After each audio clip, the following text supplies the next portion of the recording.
السلام علیکم۔ میرے برادرم مکرم سالک شفیق صاحب کہتے ہیں کہ مرد کے رمضان کو خوبصورت بنانے میں ایک عورت کا بہت اہم کردار ہوتا ہے، خواہ وہ ماں ہو، بہن ہو یا بیوی ہو۔ عورت کی ہمت مشقتوں سے ہی رمضان خوبصورت بنتا ہے۔ وہ رات 12 بجے آرام کے واسطے لیٹتی ہی ہے کہ 2 بجے پھر الارم گونج اٹھتا ہے کہ اٹھ جاؤ اور سارے گھر والوں کے لیے سحری بناؤ۔ یہ وقت عورت کے لیے سب سے مشکل وقت ہوتا ہے، لیکن وہ یہاں اپنی نیند کو پس پشت ڈال کر سارے گھر والوں کے لیے سحری بناتی ہے کہ اس کے تمام گھر والے اچھے سے روزے کی تیاری کر سکیں۔ اتنا ہی نہیں، دن کے اجالے میں بھی مکمل آرام انہیں میسر نہیں آتا۔ روزے کی حالت میں بھی گھر کے درجنوں کام انہیں گھیرے رکھتے ہیں۔ ذرا سکون کے واسطے بیٹھ جائیں تو آواز لگ جاتی ہے کہ افطار کی تیاری کرنی ہے، پھر کمر کس لیتی ہیں۔ گویا 4 بجے سے مغرب تک مکمل گرمی میں روزہ رکھے ہماری مائیں بہنیں کچن میں کھڑے ہو کر سخت گرمی برداشت کیے، جہاں ٹمپریچر اعلیٰ سطح پر ہوتا ہے، گھر والوں کے لیے پکوڑے، سموسے، پھل فروٹ کاٹنا، مشروبات بنانا، پھر رات کا کھانا، سالن روٹی، گویا مسلسل 3 سے 4 گھنٹے کی محنت و مشقت سے گھر والوں کے لیے افطاری بناتی ہیں کہ سکون سے روزہ کھول سکیں، کسی ایک چیز کی کمی انہیں محسوس نہ ہو۔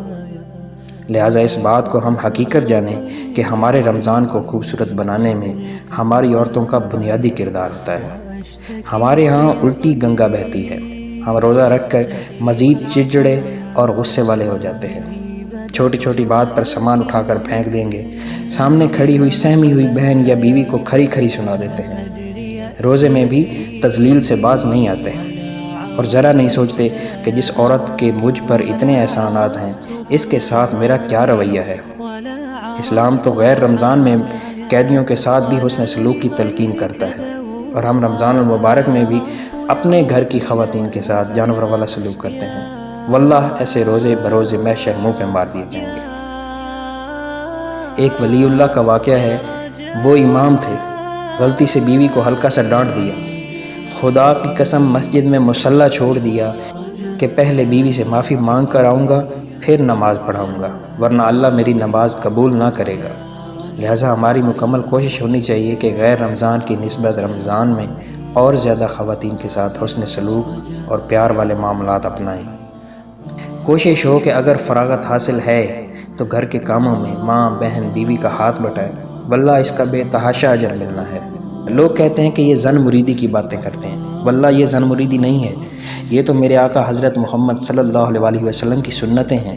ان طریقوں کو اپنائیں، اپنے رمضان خوبصورت بنائیں اور اپنی زندگی خوبصورت بنائیں۔ اس کے علاوہ رمضان میں بیوی سے خرچے کا حساب نہ مانگیں۔ عام دنوں کی نسبت رمضان میں بے تحاشا خرچے ہوتے ہیں، گویا رمضان میں جیب ڈھیلی کر دیں، سخاوت کا مظاہرہ کریں۔ رمضان میں جو خرچے ہو رہے ہیں ہونے دیں، رب تعالی رمضان کی برکتوں سے یہ تمام خرچے دگنے کر کے ہمیں لوٹائے گا۔